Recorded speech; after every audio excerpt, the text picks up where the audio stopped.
Run With Chestnut.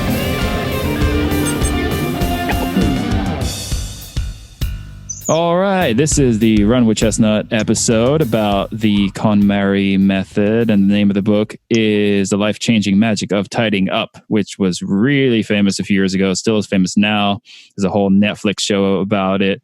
So today we're going to talk all about it, what we like, what we don't like, key takeaways. We're joined by our usual sidekick and munchling, Simon, who just cleared his throat. Simon. Hello. And we have a new person today coming all the way from Montenegro. We have Melissa. Hi, Melissa. Hello. Cool. So first time we have 3 people. This is going to be really cool. Hopefully nothing breaks down or falls apart. Okay. Simon, why don't you start it off? Okay. About the book. What do you think? I mean, we'll go through the parts. Hold the judgment for later. Let's get through it first. Okay, in one word, I will just say that this book is interesting. Oh, I knew you were going to say interesting. Okay, Melissa.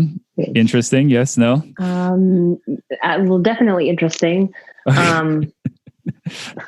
Enlightening. Okay, yes, enlightening. That's a good word. So her whole thing, so her name's Marie Kondo, right? And so she flipped that around. It's called the KonMari method. And it's basically a method, for those who don't know, about tidying up and cleaning your life and your space and all that stuff. And I will say, well, you guys can weigh in, but the first thing that I sort of took away from this book is she starts off with the concept of visualization, right? And I thought that was really interesting because the visualization is done a lot, I think, by different people, whether it's like athletes or whatever. It's all about like visualizing what your ideal thing is, right? Like crossing a finish line or whatever. So, I mean, maybe you guys want to talk, either one of you, like, did this part jump out at you at all? And if so, like, why? Well, she said something interesting where, if this is what you're talking about, where she said, if you want to tidy up, ask yourself, what is your goal for it? Why do you want to do it? Like to just say, oh, I want to tidy up because I want my room to look better or something. She's like, that's not an enough reason. Like you said something about tidying up because it makes you happier and it makes you avoid the past. She says part of the reason that people clutter and keep things that they don't need is to hold on to the past. But is that where you were going? Yeah, exactly. Melissa, have anything? Not for that. I didn't really read it that way. I really enjoyed that she brought in her whole experiences. And, you know, I kind of did wonder, how does one wake up one day and it's like, you know, I'm going to, you know, tell people to take joy out of their belongings. And I actually just thought her journey was really interesting. So I guess I didn't really think that big picture. I thought more about the steps. Yeah, well, because it's interesting, right? Because like like all the times I've wanted to clean in the past, it's always like, let me clean, right? Like I'll have this vague picture of what organization looks like. And it's like, let me, you know, I recognize that things are disorganized. So it's like, all right, let me organize. And I never actually visualize exactly what an organized room looks like. Yeah. You know? And also when she was saying like, it's supposedly neat but then it's not, and it still bothers me. And then she just kind of broke down at that one point. I was like, what is wrong with this? And I've definitely had that happen. So I thought it was very relatable and how it sets you up. It's like, it's not just her because she's some special organizing person. I feel like everyone has a point in their life where they're like, okay, I just redid all of this, but what's wrong? Why do I not like it? And so I think that was a good setup. Do you remember her retelling of her childhood and like how she'd organize I forgot what Lockers it was, like just like literally everything. Yes. That would be like, if I was her sibling, I think I would like kill her, bolt my door shut just because like. But anyway, okay, moving on. Okay, so visualization. Do you remember, Simon? Do you remember what the KonMari method actually Yes. Is? If I remember correctly. So first you start out by throwing out everything you don't need and start out in an order. She gives a specific order. Where is the order? I took down the notes. It was clothes, books, papers, miscellaneous, and sentimentals. Yeah. I remember that's the order. Yeah, exactly. And the thing that struck me out first like immediately jumped out was you're supposed to tidy up all at once based on just everything, right? Like don't just don't do it little by little, right? She talks about like how it's supposed to be a festival, almost like a cleaning festival. Let me stop. But a cleaning party, basically, where you have this festival of a weekend or something, and you just throw everything out, right? And the interesting thing, it's like she takes out she's like, if you're going to start with clothes, take out every single clothing item you have in your house and put it all in one spot. And it's like, and then she goes on to say, ask yourself, hold each clothing item and ask yourself, does this bring happiness to me? Or does this spark my joy? Which is cool because I think normally you would clean room by room. Mm-hmm. Yeah, that's what I thought too. I never would have considered. Right, but she's saying, no, don't do that. You need to clean thing by thing, or whatever you call it, section by section, all the clothes first, and then all the, I like how books and papers are separate, but I guess, no, they are separate. Yeah. Dude, there's so many papers. But anyway. Luckily, also she would threaten, I just love that she would threaten her clients that she's like, if I find anything else that you're hiding from me, in this category that you're not bringing to the table right now, it will have to go. And she actually said I don't know. She said like, I didn't have to do that too many times, but there is like some elements of like, this is serious business and you're committing to doing this process. Right. And like she said herself, she wants the shock value of you seeing all of your, say, clothing in a huge pile in one room, like on the floor, just everything, right? Which I think is valid because it's like you don't realize how much of something you have until it's literally aggregated all into one place. Art supplies. Say again? Yes. Art supplies. Yeah. Just anything, right? It's like because it's easy to hide when it's like stashed a little in this room, a little in that room. Mm-hmm. I don't know. It's cool. And then I guess finally it's well, not finally, but in terms of discarding, it's picking up each thing and figuring out if it sparks joy or if it makes you happy, right? And then the whole thing is like, okay, you're at the end of it, you're left with all these things that every single one went through that test, that litany test of does it spark joy? Right. Yeah. And it's cool because it's like, then, okay, I guess then that means everything I'd have must make me happy. Yeah. Right. And then you organize afterwards, right? Or like the point is once you finish throwing everything out, and then you sort. Then you. Okay, so then we'll get into sorting in a minute. But okay, what do you guys think so far? Is this what you like? Do you do this? So no. I do it in a sense that like if there's ever a day, or at least when I dormed, if there's ever a day that I would clean out my room at the end of this year, I'd say, okay, do I need this? Am I ever going to use this? And then I just throw it away. But I never did I ask myself, does it spark me joy? I just threw stuff out based on instinct. So. Do you have anything, Simon, that sparks joy in you? Object-wise, I mean. Like, is there a thing that you can identify right now, an object that you can pick up and say this sparks joy? No. You don't own a single thing that makes you happy? I mean, okay, my keyboard, my electric kit. I don't know Okay, hold on. Your keyboard literally makes you happy. Well, I'm not fishing for an answer. Like, just honestly, No. Okay. No. So none of your items. It's something I really enjoy to use, but it doesn't bring a smile to my face. So there's no item in your house that makes you smile, that makes you happy. No. Okay, what about you, Melissa? Oh yes, absolutely. My bear. Okay. Every piece of sentimental thing anyone's ever given me. Okay. So the bear. My tech, because it lets me do what I like to do, whether, communicate, talk to, do art, whatever. Most of my clothing, a lot. I actually think that your original question was, do you do this method in some way, shape, and form? And I actually think that I have not been doing it correct or, completely the way she has been saying it. Yeah.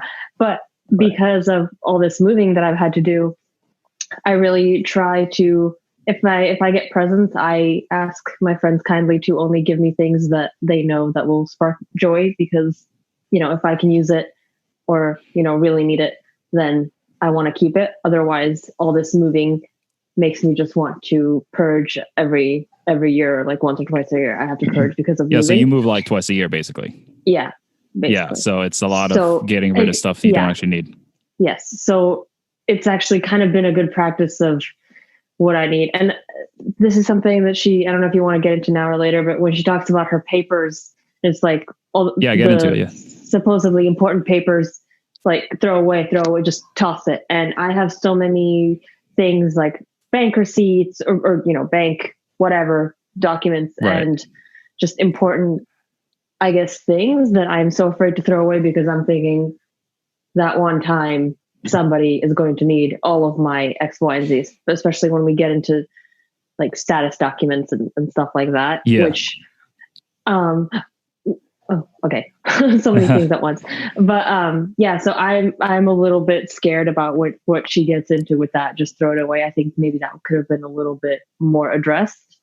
Cause I think it was a little bit oversimplified, but with that, yes. Well, that's what I think about that. But then also the clothing and the vertical stacking, that's actually okay. Yeah. So let's get into that. So that whole thing, that's like the second half, I guess, subject wise, maybe not literal half, but it's all about like, okay, now you have all these things that like each item sparks joy. How do you store them? And she goes into all these things about like, how do you actually, like she just like most of you said, like vertically lining up folded shirts vertically. And what does that mean, vertically? Vertically. Up and down. Like a cane is vertical. Like you stand it up on its end. Oh, on its short side. That's okay. Now this is okay. I agree with all. I mean, I shouldn't say agree. Like I get where she's coming from with all this other stuff, right? Like it makes sense. Like surround things that make you happy, minimalist lifestyle, blah blah blah. I'm all down with that. But when she gets into how to actually do some of these things, that's where I'm starting to get some like issues. shoe boxes for dividers. Yes, shoe boxes for dividers, labels on your label maker. I forgot about that one. What is it with the label maker? No, that was just like a thing in the beginning of the book. She was like, she even labeled her label maker. I mean, I don't think I can judge that. But it's like, okay, but I think that's a perfect, like, obviously, I mean, it's not a big deal, right? You want to label a label maker, do it. But I think that is a perfect metaphor. It's perfectly illustrates my point of there is a point to which you are organizing too much. Right. Where it's like, if your mental bandwidth, like if you're making organizers for your organizers that have organizers, like it's all right, calm down. But didn't she also say that, the people who are filing, which is, I'm guilty of this, or maybe not guilty. I do this, like have so many folders and subfolders where she says, don't have so many folder trees, like keep the filing simple, because you can find it. I don't remember what exactly it was about. Something like maybe your warranty books or something. Then just have a warranty file thing, and don't divide it into like kitchen electronics and bathroom electronics. And she definitely had something about that. And no, which I totally agree with.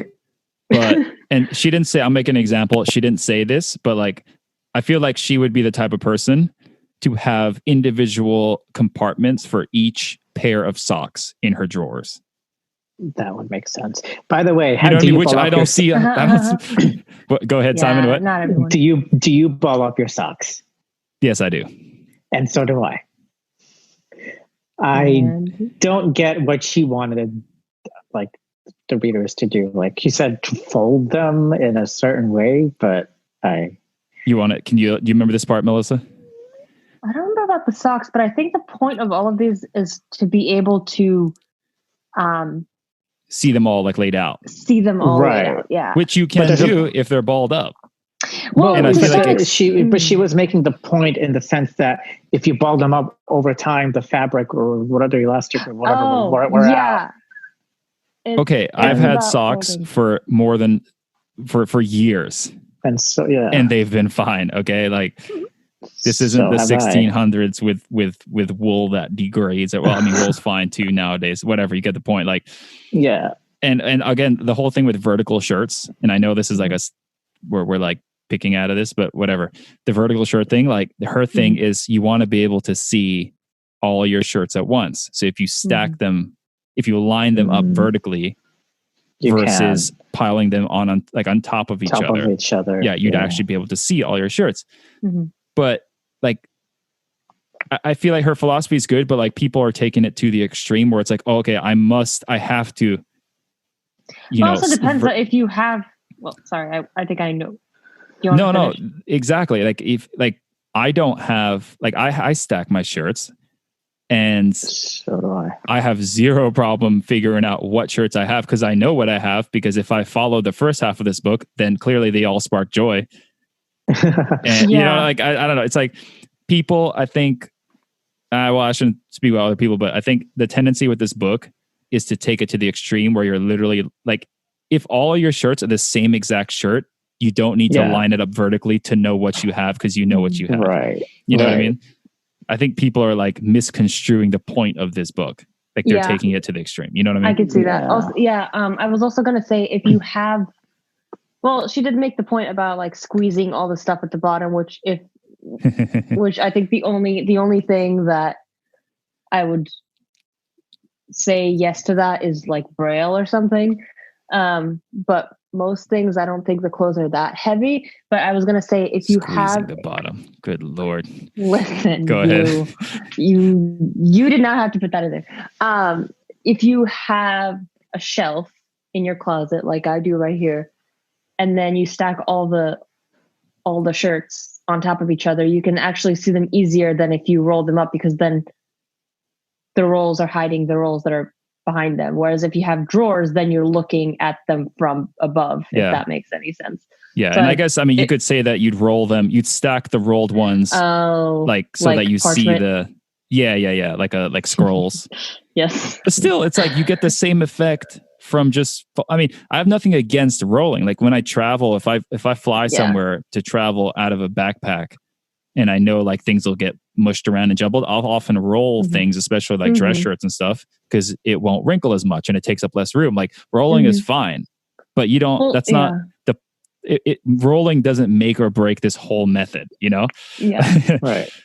And also I think it depends on how much, like kind of like what you were saying. For me, I would actually like to do all the stuff because that brings me joy, because seeing all those like lines of, you know, like the grid of socks or the grid of rolled shirts or something, that brings me joy. And I feel like that's just something I would do for my own whatever, but I don't. But you do it because it makes you joy, or it brings you joy, not because it's a requirement for the whole thing to work. Yeah, it was like the idea. The idea was there, but I was like, okay, great. This makes it my insanity even more insane, and I love it. Yeah, also, I love how. Go ahead, Simon. Oh no, go on. It's fine. I was just gonna say, I love how like we've been talking about folding versus rolling shirts for the past like bunch of minutes. It's. Did you guys notice? Go ahead. Did you guys notice that most of her clients were female? I think she only mentioned one male client. Yeah. And I think, so there's a Netflix show about this, right? About like she's in this Netflix show called like Spark Joy or something like that. And I've never seen the show, and so I can't speak about it. I think that's the same thing in her show though. That's kind of, which would be interesting. Go ahead. I've seen some of it. Oh, have you? Yeah, my roommate had it on, and I happened. Is it any good, or is it pretty much like what this book is about? Like, it's kind of like what do you call? I'm not expert in TV. Like reality those live TV? Camera, I guess. Oh right? Yeah. Like documentary live camera thing, and she walks in, and I'm pretty sure I remember some couples. So Yeah, that makes sense. She was talking about like relationship stuff where it's like this would save marriages or even like destroy marriages because like one of the couples would get all enlightened and the other one would like refuse. Yes. Yeah. You know, that's a whole separate subject of like the fascinating business side of how to turn basically a cleaning lady, basically like glorify. I mean, I don't say that in any sort of like disrespectful way, but she's basically a cleaning person, and how they made it into a massively successful what word am I looking for? Like franchise, basically. You know what I mean? Like she has books, she's spoken. Go ahead, I cannot believe that an average person has the amount of stuff that I saw in that show, because I'm pretty sure they picked like the most ridiculous out of this world. I'm sure, but still, like it's still a successful. You know, she speaks at South by Southwest. That she has a TED Talk. I think like she's a successful. You know, I'm sure she's pretty well off now because all this. Like how they were able to turn her into this massive thing. Like that's just amazing on its own. You know, I mean, it's just amazing. Who would have thought a cleaning person or like you said, an organization person would get this much? I mean, I didn't even know about her until you told me. Yeah. Have you seen any of her live talks? No. She speaks really well. Like she presents really well. Yeah. You should. 5:30 p.m. I think I listened to. Honestly, very calming. I think it was her thing at South by Southwest, which is a conference. If you don't know Simon, but I think that's one I saw, and she spoke pretty well.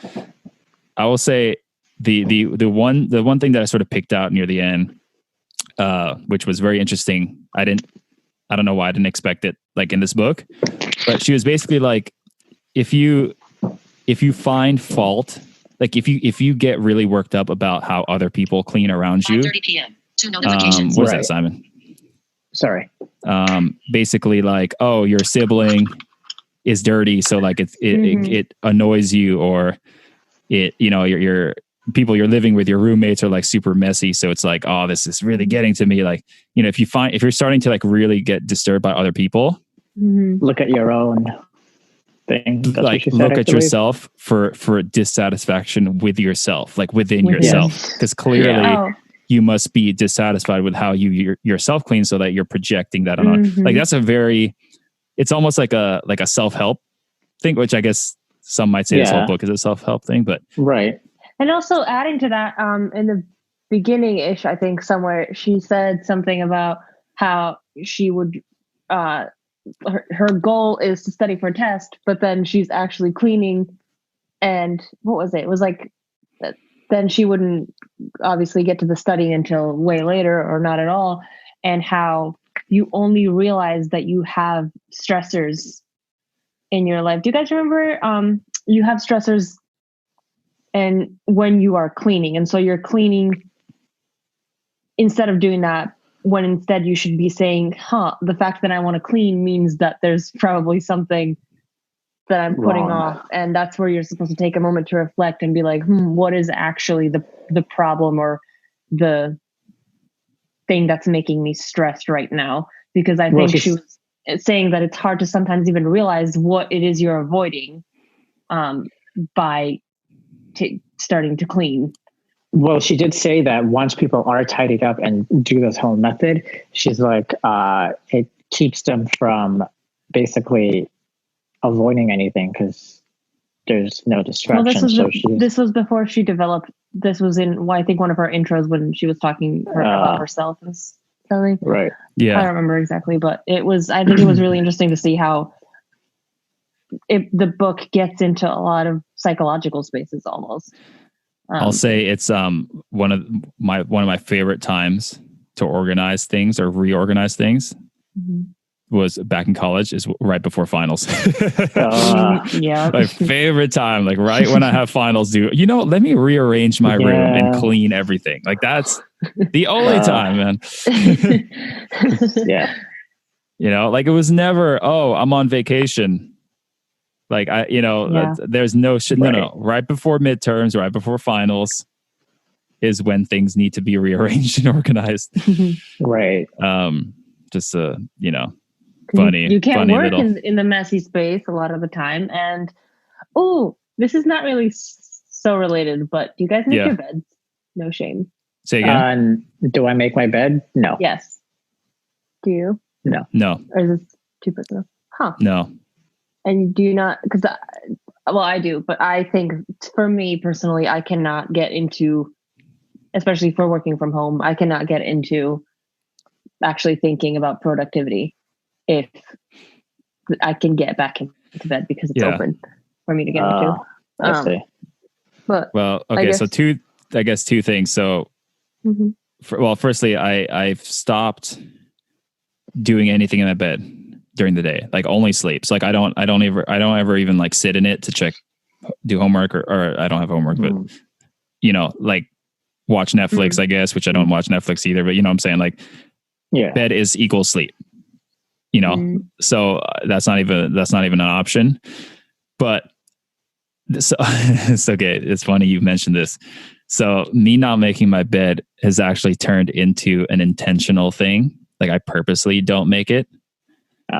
And it's a little bit, so it comes from this book and it's called, I don't remember who it's by, but it's by some military officer, something. And it's like, always make your bed or something about making your bed is the title of this book.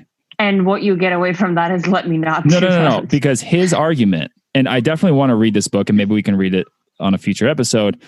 So so again, disclaimer, I've never read the book. I don't remember who he is, but the point that was explained to me about this book is make your bed because that way that you're starting your day off with a victory. And even if you don't accomplish anything else in the day, you still have the victory of making your bed. I think now, again, I've never read it. I don't know if that's true or not. Right. So whatever. But so what I got from that is, I don't want my only victory of the day being having made my bed. Like, I think that's that's just not what I want to do. Right. So I purposely don't make my bed. So I'm forced to have some other sort of victory in the day. So I don't rely on that victory. That's so you. I knew that's where you were going. Yeah, man. Like what? Making your bed is I get the point. I guess some people might not be as motivated. And so it helps. Okay. But like, even like, okay, if you're supposed to floss and you don't floss, why not make that your victory of the day? Like at least it's being productive towards your health. I don't know. That's fair. That's true. I don't know, but that's a long story of why I don't make my bed. Okay. Yeah. Well, my reason for bringing that up was that I think she was also saying that the chaos in your space is reflective of chaos in your head or something similar, which I personally subscribe to. So I brought that in, and that's how that went into making beds. But I was just talking about her and your own, for me, cleaning at finals thing to bring it back. For me, yeah. Go ahead, Simon. For me, that was never really a thing. Like, I can see why, like, where she's coming from, but like in terms of personally, I don't like agree with the fact. Yeah, it's not relevant to me. I will say I'll amend this because back when, so if I'm living with someone else, so like back when I was in college and I had a roommate, or when I like go to a training camp or something and I'm sharing a room with someone, I definitely do make my bed. So I should say that it's only when I'm back home, like when I'm on my own, that's when I don't make it. If I'm with other people, then I make it just because like it looks more put together. Often like at training camps and stuff, like people kind of hang out in each other's rooms, right? So like people want to sit down and stuff. Good impressions. Basically, no. So they can sit, like, so they're able to sit because they're not going to sit if it's whatever. So all this to say, it's for other people. When I make it, it's literally for other people. It's not for myself. Okay. Have you ever been in a space where that was the only space where you could do things? Hang out? Yeah. You mean? Like if you literally have no desk or no, I don't know where that would be, because I guess No, college, training stuff. Like I've always had another. Okay. Yeah. For me, well, actually, it's funny you mentioned that, Melissa. Right now, it's either my couch or my bed. And I don't have a desk. I guess that just speaks to like what if you're comfortable. Yes, the desk I think is completely necessary, but I think we've kind of went off the. I don't know. I think we went off the focus of the book. Well, that's fine. I mean, because it's a natural like place where this all goes, I guess. Okay, Right. yeah, but desk's important. Yeah. Yeah, but I didn't think I would need one. Because remember, Simon, we were talking about in the past, like just retention of what is read. And remember, like the comparison of like when you read in bed versus when you read out of bed, you remember so much more of the stuff. Well, also, just don't lay down, or even if you have to be on the bed, just sit up. Don't. Yeah. Mm-hmm. So, but anyway. Cool. Any closing? Oh yeah, takeaways. Keep takeaways. Did we talk about the things we don't like? Because actually, I thought I forgot, but then I remembered mine. The only thing I didn't like was the stacking, the implementation. Oh, got it. So, what did you not like? Or I guess just not like the lack of addressing digital lives. I would have liked to hear what she thinks about that. I wonder what she would say about digital cluttering. And we'll definitely we have a book, so we're going to do deep work in the next few episodes. Yes. And by that same author of Deep Work, Cal Newport, he has a book called Digital Minimalism. And it's basically the Kondo of iCloud, or the Kondo of of digital stuff. But I wonder what she'd say, because like, for example, you have this whole drawer full of manuals, right? And she was like, or warranties and things like that. Mm-hmm. What would she say with That's what I thought. Scanning them and keeping them in the cloud and then throwing away the papers? It's like, is that literally the same thing, or is it, right? I think it's better because you have less physical clutter, but I don't know. I wonder what she'd say. But I have a feeling that she probably would say the concept is still there. You still have it, whether it's physical or not. But it's like, it's kind of out of sight, out of mind, right? Unless you really need it. That's true. It doesn't take away. And it's also a lot. Yeah, well, pretty much. It's easier to hide stuff, rearrange stuff online or on digital. Right. All I can say is my iCloud. That. Mm-hmm. Well, my iCloud drive is a huge mess right now. Oh, no. Oh, that sucks, man. Listen, deal with it soon, man, because the longer you wait, the harder it takes. Oh, I know. And I have you gotta so do many. it all in one go. You gotta try to adapt the KonMari method too. Well, the thing is, I just need to organize in folders. I still haven't really figured out how to do it. So when I save stuff, it just says folder, iCloud drive. I'm like, go save. Damn. One easy computer tutorial away. I know. And it's often a lot faster if you do it on your desktop, dude. On your desktop? Well, we can talk about that later. Yeah, we'll talk. Okay, but dude, I'm so bad. I have like papers that I wrote in high school, like literally like saved, just because it's like out of sight. I don't need, I literally have one folder that everything is thrown into, and everything in it is organized. It's organized by school year, 9th grade, all the way to end of college. Like it's, by class, like it's fully organized. Yep. At least yours is organized. In the grand terminal, like in the main iCloud Drive thing, it's one folder that says old school stuff.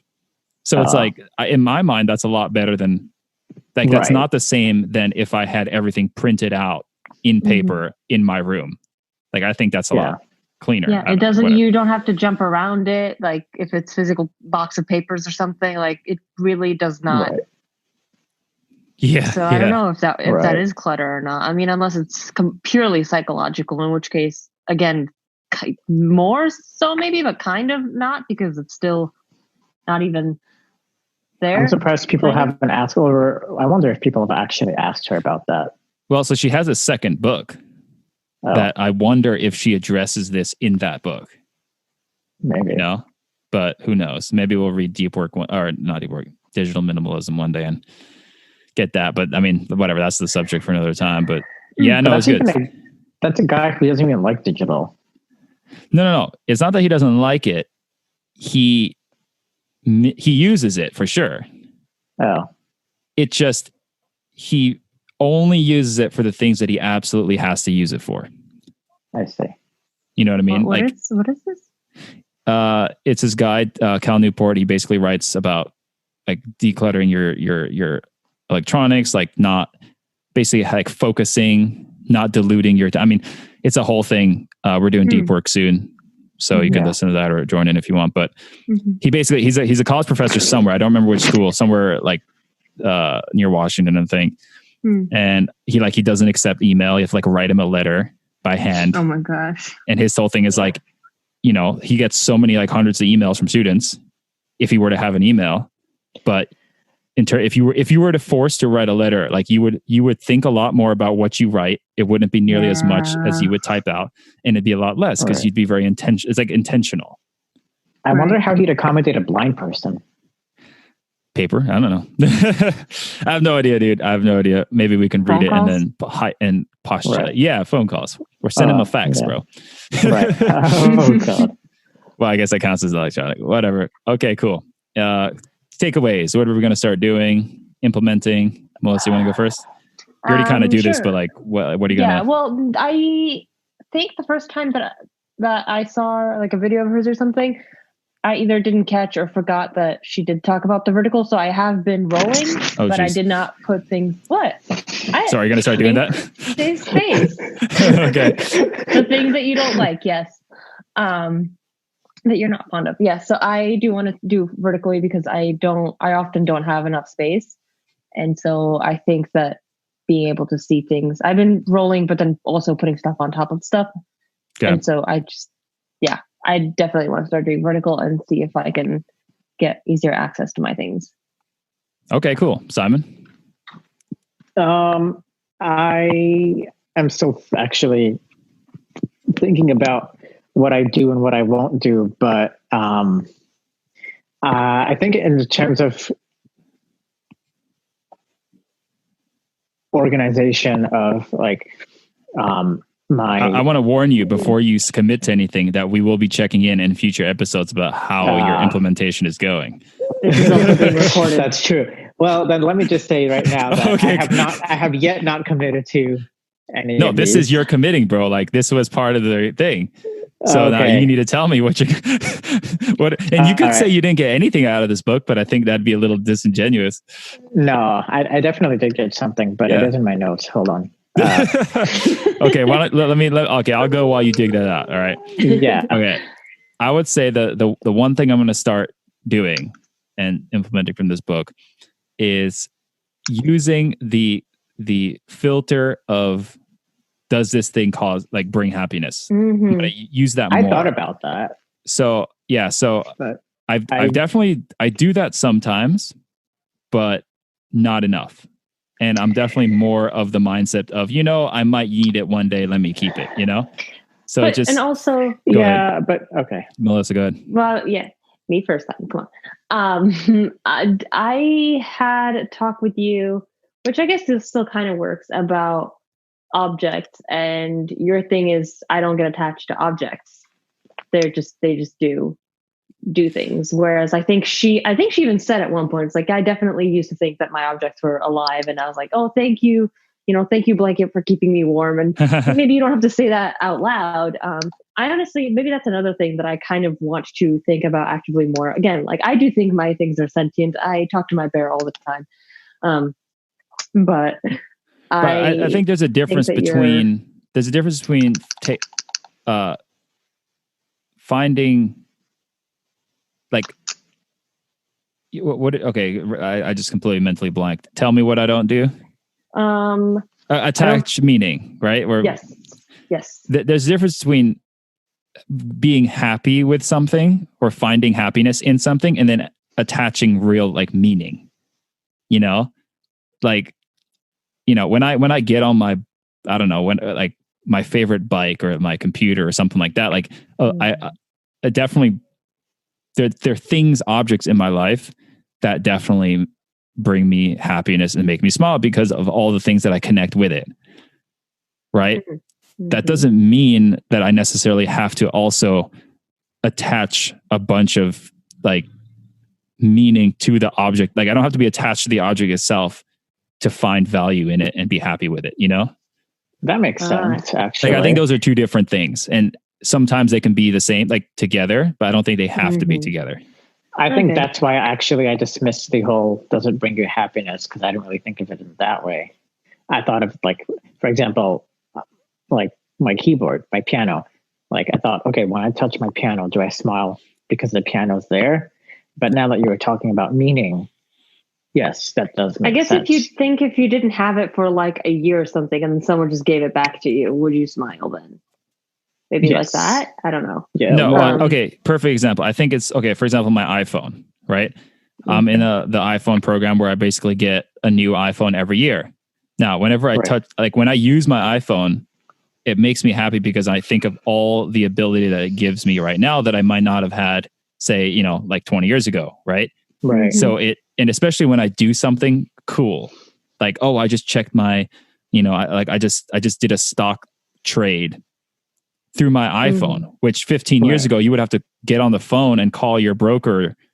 Like, it's such a cool thing to be able to do now. Now, that means that my phone makes me happy. I smile when I do that. Now, don't bet for a second that when the next phone comes out, I'm going to switch this one in for the next one, because I don't have value. You know what I'm saying? Right. It's more about the meaning behind of what you did. Yes. I don't feel regret giving the phone back just for getting a new thing, because it's a tool, but it still makes me happy. Well, also, this is actually one thing goes back to what I'm going to implement. So she says, ask yourself, has this object fulfilled its role in your life before you throw it away, or if you want to keep it, you know? And so with the iPhone, Francesco, that's what it makes sense. Like you're happy about the meaning. Yes, you were able to do all those stocks. It fulfilled its role, but now it's time to say goodbye and move on to a different phone. So I exactly my point. Like just because I just said I'm totally fine with trading it in for a new phone. Like that doesn't mean I just like freely just drop my phone on the ground and smash it around. Like I still care. You know, it's like it's still a valuable thing. Yes. Right. Even if it wasn't like $1,000 or whatever it is, it's still valuable because of what it gives me. But I don't love my phone. You know. Right. I mean, it's just like. What is it? There was something I had, and my mom, and I don't remember what the object was, but like, I don't want to buy a new one. Like I already have this. It works perfectly fine. Oh yeah, actually it's my phone. It is my phone. She's like, your phone is cracked. Why can't you just go buy a new one? I'm like, it works perfectly fine so far. Yeah. Like, it's still doing what I need it to do. Now, once it breaks, then, or like once I definitely have enough money, and also I didn't have enough money, but once I do have enough money, then I can say, okay, I'm now able to buy myself a new phone. Thank you for serving me all this time. Yeah. Say thank you, like Kondo says, and then I'm sorry for cracking you. Yeah. What I think the takeaway of all this is just there are different layers, right? And it's not just like everyone has their own interpretation of what being happy with something means and what finding meaning in something means and all this other stuff. But okay, cool. I also question, sorry, just one last thing. I kind of question how many people are able to do this without her standing there over you, because there's very many people in my life who I cannot imagine doing this, because like, you can't be serious. You want me to thank an object, you know, or just, do you want me to actually keep, you know, if I don't have anyone standing over me, then I can just argue that I need all of my things. I think if you want, like, obviously you can't force someone to do this. Even if she was standing there, she couldn't force someone to do it. So I think if someone wants to do it, they have the ability to. Now, I mean, she wouldn't be there in the first place if they didn't want to do it, right? So. No, but exactly. And but I'm saying with the book too, like, everyone has it, as long as they want it in the first place. I think everyone has the ability to. Now, if the question is, will that ability to, or will that want to translate into them actually doing it and like putting in the work? And that's like a separate thing. But like, I think everyone has the ability to, whether or not they put the effort into it is a separate, you know? Right. Okay. So, okay. That's it. Any closing thoughts? Good. Simon? Melissa? No? All right. That was Life-Changing Magic of Tidying Up by Marie Kondo. And very interesting book, as we all said in the beginning. Yes. Go to runwithchestnut.com for any future books, all past books, past episodes. We are wherever podcasts are found. Join us next time for the next book, and hope y'all enjoy your day. Peace.